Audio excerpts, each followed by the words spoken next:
We're continuing on with our Mizmorei Kaballat Shabat with Mizmor Tzadik Gimel, Hashem Malach Geut Lavesh. So let's read it together.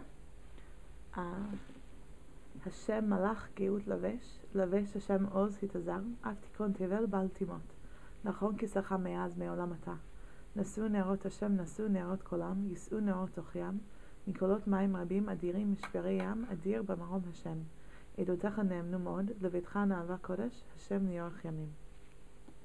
So when we look at this at first glance, it seems very different than the Mizmorim that we've been saying until now. There we have calls to praise, we see people, we see the nations, we see righteous people, we see people. And in this Mizmor, there's no people. There's just God. There's really nothing else. But if we look closer and we break down the Mizmor, what we can see is actually this Mizmor, although it's very short, it does also have its own internal structure. Pasuk Aleph is really an introduction to the next three Pasukim. Each section in Pasuk Aleph, each little line, is an introduction into the next three lines. We begin with Hashem Malach Geut Lavesh, right? Since we spoke about again the idea that where there's not really people in this Mizmor, there's really just God. And we're discussing very specific things about God here. Hashem Malach Geut Lavesh, right? God is king, and he is ge'eh. He wears pride and highness, I would say. Lavesh Hashem Oz Hitazar, right? God girds himself in strength. Avtikon Tevel Bal Timot, and he created the world and it will not falter, will not be destroyed.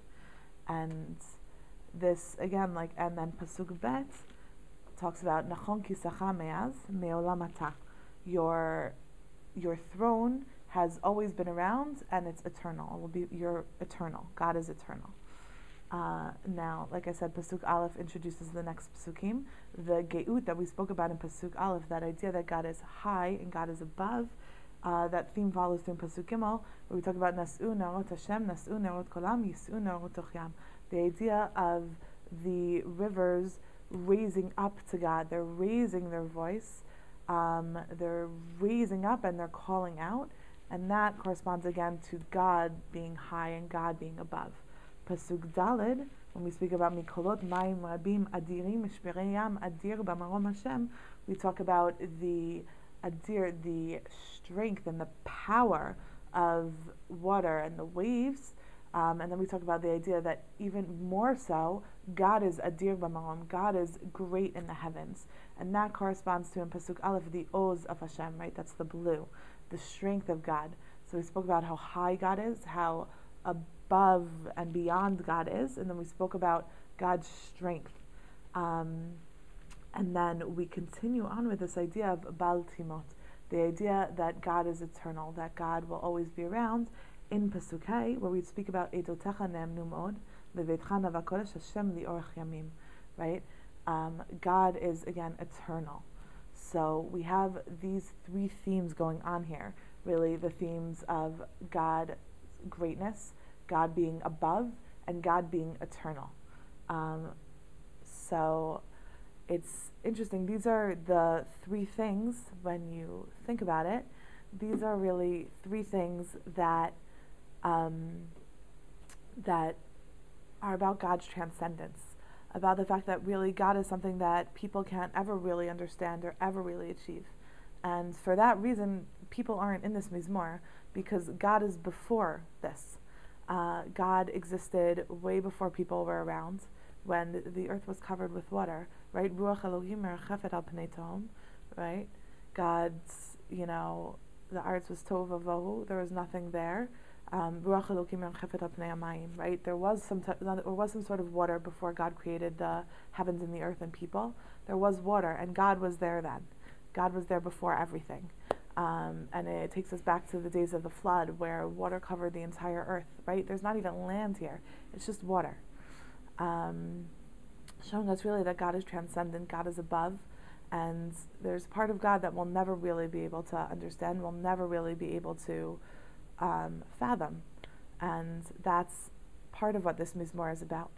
But while there aren't people here, there is a bayit for Hashem. And if you look back at the text, you see that first in Pasuk Bet we speak about the idea of Nachon Kisacha Me'az Me'olamata.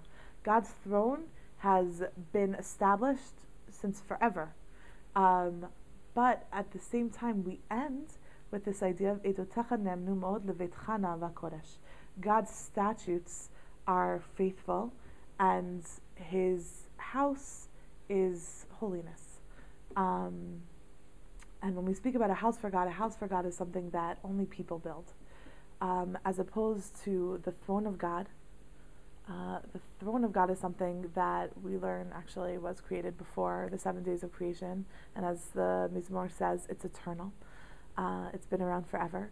But a house of God is something that we build for Him. So even though there aren't any people, there is some sort of there is something that people do for God. People recognize the transcendence of God.